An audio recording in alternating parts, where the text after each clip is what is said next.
Hi welcome back spicy cooking channel.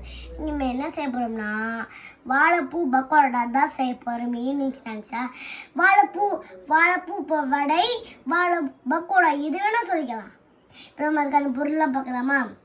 வாழைப்பூ, கொத்தமல்லி, கருவேப்பிலை, வெங்காயம், கார்ன்ஃப்ளவர் மாவு, கடல மாவு, மிளகாய்த்தூள், மஞ்சள் தூள், சோடா உப்பு. இப்போ நம்ம எப்படி இதை ஈஸியாக செய்யணும் வாங்க பார்க்கலாம். இப்போ நம்ம எப்படி மாவு பிசையணும்னு பார்ப்போம். ஃபஸ்ட்டு வெங்காயம் போட்டுக்கலாம்.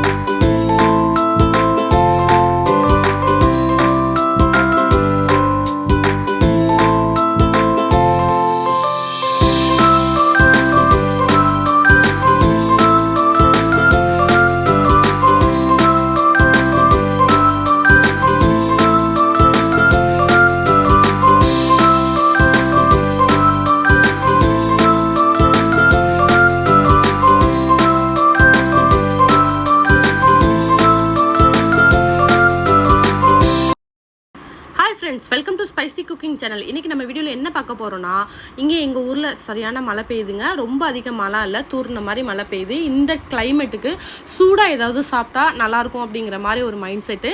இப்போ எங்கள் வீட்டில் வாழைப்பூ இருக்கிறதுனால அதை வச்சு ஒரு ஈவினிங் ஸ்நாக்ஸ் ஐட்டம் செய்ய போகிறோம். இப்போ நான் வந்து வாழைப்பூ வடை தாங்க நான் செய்ய போகிறேன். வாழைப்பூ வடை, வாழைப்பூ பக்கோடா எப்படி வேணாலும் நம்ம வச்சுக்கலாம்.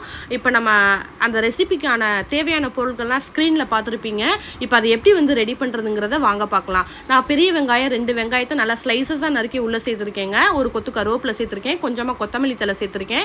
அது எல்லாத்தையும் நல்லா மிக்ஸ் பண்ணி விட்டுட்டு மசாலா என்ன சேர்த்துருக்கேன் அப்படின்னா, ஒரு ஸ்பூன் மிளகாத்தூள், தேவையான அளவு உப்பு, கொஞ்சமாக வந்து சோடாப்பு சேர்த்துருக்கேங்க. ஆப்ஷனல் தான், அது சேர்க்கணுங்கிறன்னு விருப்பப்படுறவங்க சேர்த்துக்கோங்க. அது எல்லாத்தையும் சேர்த்து நல்லா கலந்து விடுங்க. கலந்து விட்டுட்டு தேவையான அளவு செரிமானத்துக்காக நான் என்ன சேர்த்துருக்கேன் அப்படின்னா, கொஞ்சமாக வந்து பெருங்காயத்தூள் சேர்த்துருக்கேன். அதையும் சேர்த்து நல்லா கலந்து விடுங்க. 2 ஸ்பூன் வந்து கார்ன்ஃப்ளவர் மாவு சேர்த்துருக்கேன். அந்த கார்ன்ஃப்ளவர் மாவு சேர்த்துட்டு நல்லா கலந்து விட்டுட்டு, கடலை மாவு வந்து நீங்கள் எப்படி சேர்க்குறீங்கன்னா கொஞ்சம் கொஞ்சமாக ஆட் பண்ணிக்கோங்க. நான் சொன்னது 1 கப் மாவு வந்து ஒரு முழு வாழைப்பூக்கு அது கரெக்டாக இருக்கும். நம்ம எடுத்துருக்கிறது அரை வாழைப்பூ தான், அதாவது கொஞ்சமாக தான் நம்ம வாழைப்பூ எடுத்துருக்கோம். அதனால் வந்து நம்ம வந்து ஒரு 2 டேபிள் ஸ்பூன் இல்லை ஒரு 3 டேபிள் ஸ்பூன் மாவு எடுத்து நம்ம ஆட் பண்ணிக்கிட்டோம்னா அதுக்கு கரெக்டாக இருக்கும். மாவை உள்ளே சேர்த்துட்டு லைட்டாக தண்ணி தெளித்து விரவி வைங்க. நம்ம வந்து வடையாக தட்டி போகிறது கிடையாது, கொஞ்சம் கொஞ்சமாக பக்கோடா மாதிரி தான் அள்ளி போட போகிறோம். வடையாக தட்டுறவங்களுக்கு தண்ணி தேவை கிடையாது. நீங்கள் அப்படியே பார்த்துட்டு அழகழகாக வடையாக தட்டி நீங்கள் உள்ளே சேர்த்துற வேண்டியதான். இப்போ நம்ம ஆயிலில் வந்து ஹீட் பண்ணிடலாம். நான் ஒரு பாத்திரத்தில் 1/4 லிட்டர் ஆயில் சேர்த்துருக்கேங்க. ரொம்பலாம் ஆயில் சேர்க்கலை, ஒரு ரிஃபைண்ட் ஆயில் தான் நான் எடுத்திருக்கேன். நல்லா ஆயில் நல்லா காயணும். நல்லா ஆயில் காஞ்சதுக்கப்புறம் தான் நம்ம கொஞ்சம் கொஞ்சமாக எடுத்து சேர்க்க போகிறோம். நம்ம வடை மாதிரி தட்டி போடலை, இந்த மாதிரி பக்கோடா மாதிரி கொஞ்சம் கொஞ்சமாக கிள்ளி தான் நான் போட போகிறேன். பாருங்கள், இப்போ ஆயில் நல்லா காஞ்சிருச்சு. நம்ம கொஞ்சம் கொஞ்சமாக கிள்ளி உள்ளே சேர்த்துக்குருவோம். அதை வந்து உள்ளே சேர்த்துட்டு லைட்டாக வந்து பபிள்ஸ் அடங்கினதுக்கப்புறம் பிரட்டி விடுங்க. கோல்டன் கலரில் ஃப்ரை ஆகணும். அடுப்பு லோ ஃப்ளேமுக்கு மாற்றிக்கோங்க. நம்ம கிள்ளி உள்ளே சேர்க்கையில் ஹை ஃப்ளேம்லையும், நம்ம மாவை உள்ளே சேர்த்ததுக்கப்புறம் லோ ஃப்ளேமுக்கு மாற்றிக்கிட்டீங்க அப்படின்னா உங்களுக்கு வந்து கரெக்டாக இருக்கும். அந்த கன்சிஸ்டன்சி மேலே கிறிஸ்பினஸாக இருக்கும், உள்ளே சாஃப்டாக இருக்கும். பாருங்கள், நல்ல கோல்டன் கலரில் இருக்குது. இப்போ நமக்கு வந்து சூடான சுவையான வாழைப்பூ வடை நமக்கு ரெடி ஆயிடுச்சு. இதை நம்ம வந்து சர்வ் பண்ணால் இந்த மாதிரி குளிர் டைமுக்கு, மழை டைமுக்கு இந்த மாதிரி சூடாக ஒரு கப் டீயோடு செஞ்சு சாப்பிட்டு பாருங்கள். ரொம்ப ஆரோக்கியமாக இருக்கும். இந்த சேனலை சப்போர்ட் பண்ணுங்கள், லைக் பண்ணுங்கள், சப்ஸ்கிரைப் பண்ணுங்கள். Bye guys. இப்போ நம்ம ஈவினிங் ஸ்நாக்ஸாக வாழைப்பூ வடை தான் செஞ்சுருக்கோம். நம்ம டேஸ்ட் பண்ணி பார்க்கலாமா?